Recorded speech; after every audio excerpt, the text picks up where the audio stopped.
सुबह का ब्रेकफास्ट हो या शाम की छोटी मोटी भूख, एकदम ही इंस्टेंट तरीके से बनने वाली एक बहुत ही हेल्दी, एकदम ही यूनिक सी रेसिपी आज मैं आपके साथ शेयर करने वाली हूँ, जिसे बनाना इतना आसान है कि कोई भी इसको बहुत ही आसानी से बनाकर तैयार कर सकता है। खाने में इसका टेस्ट एकदम ही लाजवाब होता है कि एक बार अगर आपने इसको बना लिया तो बार बार ही इसे बनाना चाहेंगे। इसके लिए ना तो आपको आटा गूंदने की ज़रूरत है, ना ही बेलने की, और ना घंटों का मेहनत लगता है।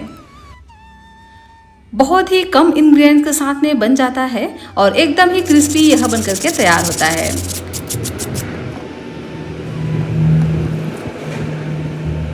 ना। बहुत ही क्रिस्पी सी ये रेसिपी, और इसका टेस्ट भी आपको बहुत ही ज़्यादा पसंद आने वाला है कि इसके आगे आप समोसा, कचौड़ी, पकौड़ी खाना भी भूल जाएंगे। और चाहे तो आप इसे बच्चों के लंच बॉक्स के लिए भी बना करके तैयार कर सकते हो। तो ज़रूर से इस रेसिपी को एक बार आप ट्राई कीजिएगा। यह रेसिपी आपको और आपके पूरे परिवार को बहुत ज़्यादा पसंद आएगा। तो चलिए फ्रेंड्स, इसे बनाना स्टार्ट करते हैं। हेलो एवरीवन, रितुस रियल रेसिपीज़ में आपका स्वागत है। फ्रेंड्स, आज मैं आपके साथ एक बहुत ही टेस्टी, एकदम ही यूनिक सी रेसिपी शेयर करने जा रही हूँ। तो रेसिपी अगर आपको पसंद आए तो प्लीज़ आप वीडियो को लाइक, चैनल को सब्सक्राइब ज़रूर से कर लीजिएगा, और इस रेसिपी को अपने फ्रेंड्स और फैमिली में शेयर भी ज़रूर से कीजिएगा। यहाँ पर मैंने लिया है एक मीडियम साइज़ का कच्चा आलू, जिसे मैंने इस तरह से ग्रेट कर ले लिया है। आलू को छोटे वाले ग्रेटर से ग्रेट कीजिएगा ताकि इसके जो लच्छे हैं ना, इस तरह से थोड़े पतले पतले से तैयार हों। आलू को मैंने पानी में ही डाल करके रख दिया था ताकि ये काले ना पड़े। अब हम इसका सारा पानी इस तरह से मुट्ठी से निचोड़ते हुए अलग कर लेंगे, और इस तरह से खिला खिला आलू हमारा तैयार हो गया है। तो चलिए चलते हैं गैस की तरफ। यहाँ पर मैंने लिया है एक पैन पे 1 चम्मच डाल देते हैं ऑयल को हम हल्का सा गर्म होने देंगे। उसके बाद यहाँ पर हम डाल देते हैं जीरा। तो 1 छोटी चम्मच यहाँ पर मैंने लिया है जीरा। इसी के साथ ही में ऐड कर देते हैं साबुत धनिया। तो 1 छोटी चम्मच धनिया को इस तरह से हाथों से क्रश करके डालेंगे। इससे ना इसका जो फ्लेवर है बहुत ही बढ़िया आएगा। फ्रेंड्स, आपसे एक रिक्वेस्ट है, रेसिपी अगर आपको पसंद आए तो प्लीज़ आप वीडियो को लाइक, चैनल को सब्सक्राइब ज़रूर से कर लीजिएगा, और इस रेसिपी को अपने फ्रेंड्स और फैमिली में शेयर भी ज़रूर से कीजिएगा। और हाँ, यह रेसिपी आप कहाँ से देख रहे हैं यह भी आप मुझे कमेंट कर ज़रूर से बताइएगा। मुझे यह जानकर वाकई में बहुत ज़्यादा खुशी होती है कि मेरी रेसिपी को लोग कहाँ से देख रहे हैं। तो यहाँ पर हम डाल देते हैं अजवाइन को भी हाथों से क्रश करके डालिएगा, इससे भी फ्लेवर बहुत ही बढ़िया आता है। तीखेपन के लिए मैंने यहाँ पर चिली फ्लेक्स और हरी मिर्च दोनों का ही इस्तेमाल किया है। आपको जो भी पसंद हो यहाँ पर आप ऐड कर सकते हैं। अगर आप यहाँ पर हरी मिर्च ऐड कर रहे हैं तो इस तरह से बारीक बारीक कट करके ऐड कीजिएगा। साथ ही ऐड कर देते हैं प्याज। तो यहाँ पर मैंने एक मीडियम साइज़ के प्याज लिए हैं, और प्याज को इस तरह से हम बारीक बारीक कट करके ऐड करेंगे। मैंने यहाँ पर एक मीडियम साइज़ के प्याज का इस्तेमाल किया है इस रेसिपी के लिए। अगर आप प्याज का इस्तेमाल ज़्यादा करेंगे ना तो इसका जो टेस्ट है आपको और भी ज़्यादा पसंद आने वाला है। प्याज को हम इन मसालों के साथ में 1 मिनट के लिए भून लेंगे। तो बहुत ज़्यादा अभी हमें प्याज को भूनने की ज़रूरत नहीं है। हल्का सा जब इसमें गोल्डन कलर आ जाए उसके बाद यहाँ पर हम डाल देते हैं आलू, जिसे हमने ग्रेट कर रखा था। और आलू और प्याज दोनों को ही हम बढ़िया से इस तरह से कुक कर लेंगे। बहुत ही कम सब्जियों के साथ में यह रेसिपी बन करके तैयार हो जाता है। कह सकते हैं कम इंग्रेडिएंट्स वाली यह रेसिपी है, जिसके लिए आपको ना तो बहुत ज़्यादा मेहनत लगता है, ना बहुत ज़्यादा सब्जियां लगती है, और ना बहुत सारे इंग्रेडिएंट्स लगते हैं। तो देखिए, प्याज और आलू दोनों को ही बढ़िया से मैंने भून लिया है। उसके बाद यहाँ पर हम डाल देते हैं गाजर। तो गाजर को भी मैंने इसी तरह से ग्रेट कर ले लिया है। इसी के साथ ही में ऐड कर देते हैं शिमला मिर्च को भी इस तरह से हम बारीक बारीक कट करके ऐड करेंगे, और सभी सब्जियों को हम बढ़िया से भून लेंगे। हल्का सा सब्जियों को हमें कुक कर लेना है, क्योंकि जिस प्रोसेस से इस रेसिपी को हम बना करके तैयार करने वाले हैं, इस तरह से अगर आप भून करके लोगे ना तो बहुत ही बढ़िया से टेक्सचर में यह बन करके तैयार होगा। कम ऑयल में यह बन करके तैयार हो जाएगा। तो देखिए, सब्जियों को हल्का सा मैंने भून लिया है। तो यहाँ पर हम डाल देते हैं बारीक कटा हुआ हरा धनिया, इसकी जगह पे आप चाहें तो मिंट लीफ का भी इस्तेमाल कर सकते हैं, या यहाँ पर आप कसूरी मेथी भी इस्तेमाल कर सकते हैं।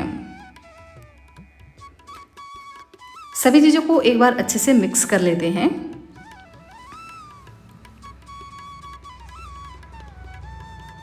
यहाँ पर आप चाहें तो सब्जियों में अपनी मनपसंद और भी सब्जियाँ ऐड कर सकते हैं, जैसे बीन्स, पत्ता गोभी, हरा मटर, या यहाँ पर आप फूल गोभी वगैरह को भी ग्रेट कर ऐड कर सकते हो।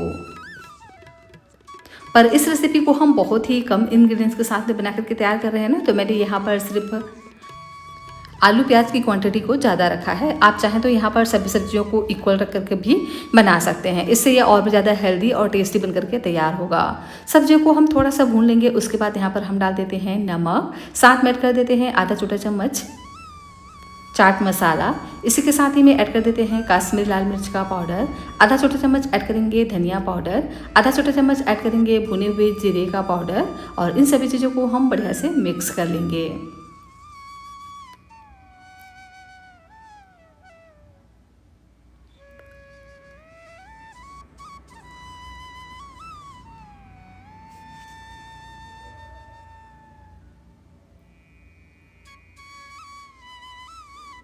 मसालों को अच्छे से मैंने भून लिया है, बहुत ही अच्छे से इसमें भीनी भीनी खुशबू भी आने लगी है, और सब्जियां हमारा अच्छे से पक चुकी हैं, देख ही सकते हैं। तो इस सब्जी को ना बहुत ज़्यादा हमें नहीं गलाना है। इन सब्जियों को ना इस तरह से थोड़ा खिला खिला रखेंगे तो नाश्ते का जो लुक है बहुत ही बढ़िया आने वाला है। तो देख सकते हैं सब्जियां हमारा बढ़िया से पक चुकी हैं। तो गैस की फ्लेम को हम बंद कर इसको हम इसी तरह से थोड़ा सा ठंडा होने के लिए साइड में रख देते हैं। तब तक कर लेते हैं एक दूसरी तैयारी। तो इस रेसिपी को हम बनाने वाले हैं पोहा और बेसन से।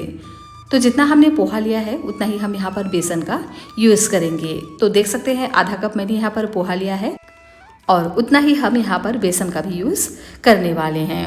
तो यहाँ पर फ्रेंड्स आप कोई से भी पोहे का यूज़ कर सकते हो इस रेसिपी के लिए। अगर आपके पास पतला वाला पोहा रखा हो ना तो उसका भी यूज़ आप इस रेसिपी के लिए कर सकते हो। सबसे पहले क्या करेंगे, पोहे को ना बढ़िया से धो लेते हैं, क्योंकि पोहे में डस्ट वगैरह रहता है ना, इम्प्योरिटी रहता है, तो इसको अच्छे से धो लेना है 2 से 3 बार।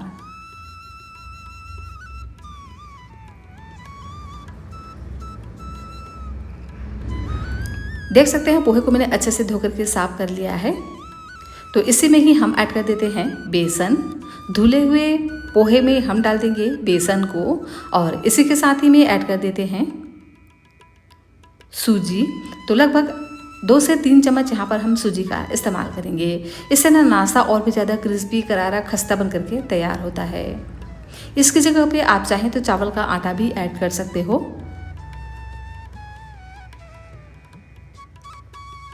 साथ ही ऐड कर देते हैं दही। तो 1 चम्मच यहाँ पर हम दही का इस्तेमाल करेंगे।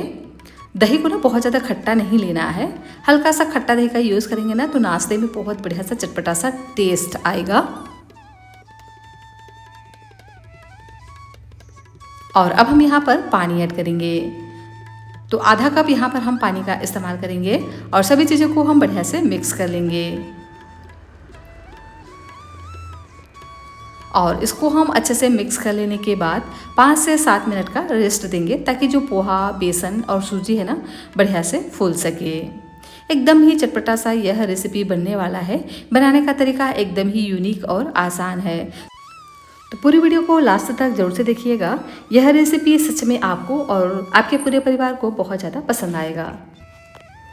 तो इस घोल को हमें अभी इसी तरह से थोड़ा गाढ़ा ही तैयार करना है। अगर आपने इसको बहुत ज़्यादा पतला कर दिया ना तो ये अच्छे से नहीं बन पाएंगे। तो इसको हम इसी तरह से कवर कर अभी साइड में रख देते हैं, ताकि ये बहुत ही बढ़िया से फूल सके। देख सकते हैं 5 से 7 मिनट का समय हो चुका है। जो पोहा, बेसन और सूजी है ना बहुत ही अच्छे से भीग चुके हैं और फूल करके यह एकदम ही गाढ़ा सा तैयार हो गया है। तो आप चाहें तो इसको ना इसी तरह से चम्मच से अच्छे से मैश करके भी इस रेसिपी को बना करके तैयार कर सकते हो, क्योंकि पोहा फूलने के बाद एकदम ही अच्छे से मैश हो जाता है। लेकिन हम क्या करेंगे, लेंगे इस तरह का एक ग्राइंडर और इसमें हम डाल देते हैं सभी इस पेस्ट को, और इसी के साथ ही में ऐड कर देते हैं तीखेपन के लिए हरी मिर्च और इसी के साथ ही में ऐड कर देते हैं अदरक। तो 1 इंच जितना यहाँ पर हम अदरक ऐड करेंगे और तीखेपन के लिए मैंने यहाँ पर 1 ही हरी मिर्च का इस्तेमाल किया है। आपको जितना पसंद हो यहाँ पर आप ऐड कर सकते हो। और इसमें हम ग्राइंड करते वक्त थोड़ा सा ऐड कर देते हैं पानी और इसको हम बढ़िया से इस तरह से ग्राइंड कर लेंगे। एकदम ही चिकना सा इसको हम इस तरह से तैयार करेंगे। और ये एक बार में नहीं आ रहा था तो मैं इसको 2 बार में अच्छे से इस तरह से ग्राइंड कर लूँगी। अगर आपका ग्राइंडर बड़ा है ना तो आप इसे एक ही बार में बढ़िया से ग्राइंड कर सकते हो। बचे हुए पेस्ट को भी हम डाल देंगे इसी ग्राइंडर में। और अब की बार यहाँ पर हम अदरक वगैरह का इस्तेमाल नहीं करेंगे, सिंपल थोड़ा सा पानी डाल करके ना इसको बढ़िया से इस तरह से ग्राइंड कर लेते हैं। लीजिए मैंने इसको बढ़िया से ग्राइंड कर लिया है, देख सकते हैं एकदम ही चिकना सा पेस्ट हमारा बन करके तैयार हो गया है।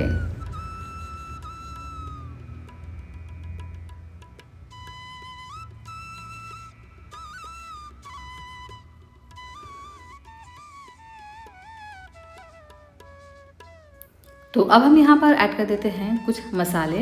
तो बहुत ही सिंपल से मसालों का यहाँ पर हम यूज़ करने वाले हैं। तो 1 छोटे चम्मच डाल देते हैं जीरा, 1 छोटे चम्मच डाल देते हैं तिल। तो मैंने यहाँ पर वाइट वाला तिल का इस्तेमाल किया है, आपके पास जो भी अवेलेबल हो आप ऐड कर सकते हो। नमक डाल देंगे स्वाद अनुसार और कलर के लिए डाल देंगे हल्दी का पाउडर। तो बस थोड़ा सा हल्दी का पाउडर ऐड करेंगे, बहुत ज़्यादा नहीं डालना है। 2 से 3 पिंच यहाँ पर हम हल्दी का पाउडर ऐड करेंगे और सभी चीज़ों को बढ़िया से मिक्स कर लेंगे। और देख सकते हैं जो बैटर है ना इस तरह से हल्का सा गाढ़ा ही तैयार हुआ है। इसी तरह से हमें इसको थोड़ा गाढ़ा ही तैयार करना है। अब हम यहाँ पर फ्लेवर के लिए ऐड कर देते हैं चुकंदर। तो यहाँ पर मैंने चुकंदर को ग्रेट करके ऐड किया है, जिसे हम खीरा या ककड़ी भी बोलते हैं। इससे ना बहुत ही बढ़िया एकदम ही शानदार इसमें टेस्ट आता है। आप ज़रूर से ऐड कर देखना, आपको बहुत ज़्यादा पसंद आएगा अगर आपने इसका इस्तेमाल किया तो अगर आपके पास हो तो आप ज़रूर से ऐड करना, नहीं है तो कोई दिक्कत नहीं है, आप इसे स्किप कर सकते हैं। और इसी के साथ ही में ऐड कर देते हैं इसे और भी ज़्यादा फ्लेवरफुल बनाने के लिए कुछ और भी सब्जियां। तो मैं यहाँ पर डाल रही हूँ ताज़ा मिंट लीफ। इसकी क्वांटिटी को थोड़ा ज़्यादा रखेंगे, इससे ना फ्लेवर बहुत ही बढ़िया आता है। अगर है तो ज़रूर से ऐड कीजिएगा, नहीं है तो कोई दिक्कत नहीं है, आप इसे स्किप कर सकते हो। नाश्ते को थोड़ा और चटपटा बनाने के लिए यहाँ पर हम ऐड करेंगे टमाटर। तो टमाटर को ना इस तरह से थोड़ा मोटा मोटा कट करके ऐड कीजिएगा और सभी सब्जियों को इस तरह से हम मिक्स कर लेंगे इस बैटर के साथ में। और नाश्ते को थोड़ा फ्लफी बनाने के लिए यहाँ यूज़ करते हैं बेकिंग सोडा। तो 1 पिंच यहाँ पर हम खाने वाला सोडा ऐड करेंगे। इसकी जगह पे आप चाहें तो इनो वगैरह का भी इस्तेमाल कर सकते हो या आप चाहें तो इसे स्किप भी कर सकते हो।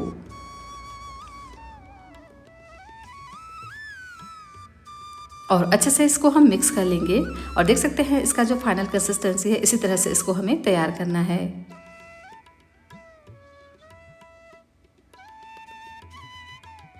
और अब हम यहाँ पर ऐड कर देते हैं वह सब्जियाँ जिसे हमने पहले हल्का सा कुक करके रखा था। तो सभी सब्जियों को इसमें हम ऐड कर देते हैं और देख सकते हैं बहुत ही बढ़िया एकदम शानदार सा बैटर हमारा बन करके तैयार हो गया है। इस बैटर से आप चाहें तो पकौड़ी कचौड़ी कुछ भी बना करके तैयार कर सकते हो। और लास्ट में इसमें हम और ऐड कर देते हैं थोड़ा सा बारीक कटा हुआ हरा धनिया और अच्छे से इसको हम मिक्स कर लेंगे। अब चलिए चलते हैं गैस की तरफ। तो इस रेसिपी को हम बिना फ्राई बनाने वाले हैं, तो इसके लिए मैंने यहाँ पर लिया है तवा। तवे पर हम डाल देते हैं लगभग 2 से 3 चम्मच ऑयल। तो यहाँ पर आप चाहें तो इसे सिर्फ 1 बूंद ऑयल में भी बना करके तैयार कर सकते हो। मैंने यहाँ पर 2 से 3 चम्मच ऑयल का इस्तेमाल किया है और तवे को हम बढ़िया से गर्म होने देंगे। उसके बाद लेंगे बैटर को, तो इस तरह से लेडल से डाल देते हैं बैटर को तवे पर, थोड़ा थोड़ा इस तरह से हम डालते जाएंगे। आप चाहें तो इसको चम्मच की सहायता से भी ऐड कर सकते हो, तो जैसा आपको सुविधा लगे उस तरह से कर सकते हो। देखिए इस तरह से लेडल से भर करके हम डाल देंगे थोड़ी थोड़ी दूरी पर और एकदम छोटा छोटा हम इसको इस तरह से बना करके तैयार करेंगे, बिल्कुल पेनकेक की तरह। तो पोहा बेसन और सब्जियों से भरपूर इस पेनकेक को अगर आपने बच्चों के लंच बॉक्स में डाला ना, तो बच्चे बहुत ही आसानी से बहुत ही मज़े के साथ इसको फिनिश करके आएंगे, क्योंकि ये होता ही है इतना टेस्टी। तो एक बार में जितना आ जाए उतना हम यहाँ पर ऐड कर देते हैं और इसको हम मीडियम फ्लेम पर बढ़िया से फ्राई होने देंगे। ऊपर से डाल देते हैं तिल। इससे ना इसका लुक बहुत ही बढ़िया आता है, साथ ही क्रंची टेस्ट में यह बनकर के तैयार होगा। तो इस तरह से हल्का हल्का ऊपर से छिड़कते हुए यहाँ पर हम डाल देते हैं तिल। तो मैं यहाँ पर ब्लैक और वाइट दोनों ही तिल का इस्तेमाल करूँगी। आप चाहे तो यहाँ पर इसमें से किसी एक तिल का भी इस्तेमाल कर सकते हो, वाइट या ब्लैक। तो मैंने यहाँ पर दोनों ही तिल का यूज़ किया है। इससे ना इसका जो लुक है बहुत ही बढ़िया आता है। इसी के साथ ही मैं ऐड कर देते हैं थोड़ा सा चिली फ्लेक्स। तो अगर आपको थोड़ा चटपटा टेस्ट पसंद हो, थोड़ा तीखा, तो यहाँ पर आप चिली फ्लेक्स ऐड कीजिए, नहीं तो आप इसे स्किप भी कर सकते हो। और इस तरह से तवे पर अगर आप बनाएंगे ना तो एक साथ ढेर सारा बनकर के तैयार हो जाता है, कम ऑयल में बन जाता है और एकदम ही क्रिस्पी यह सिक करके तैयार होता है। तो 2 से 3 मिनट इसको हम एक साइड से धीमी धीमी आंच पर पकने देंगे। उसके बाद इस तरह से चिमटे की सहायता से इसको हम पलट देते हैं।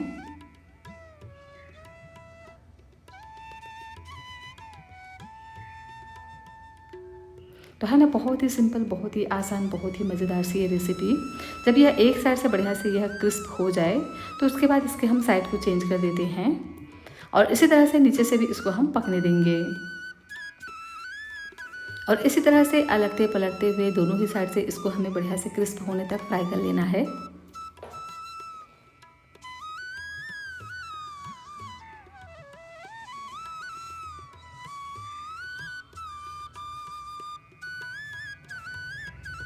और देख सकते हैं दोनों ही साइड से यह बढ़िया से क्रिस्प हो चुके हैं, बहुत ही बढ़िया से इसमें शानदार कलर आ गया है। तो जब इसमें बढ़िया से कलर आ जाए, दोनों ही साइड से यह क्रिस्प हो जाए, तो उसके बाद इसको हम इस तरह से चिमटे की सहायता से निकाल लेंगे। तो अगर आपको इसको और भी कम ऑयल में बनाना हो ना, एकदम हेल्दी तरीके से बनाना हो, तो इसे आप सिर्फ 1 बूंद ऑयल में भी बना करके तैयार कर सकते हो।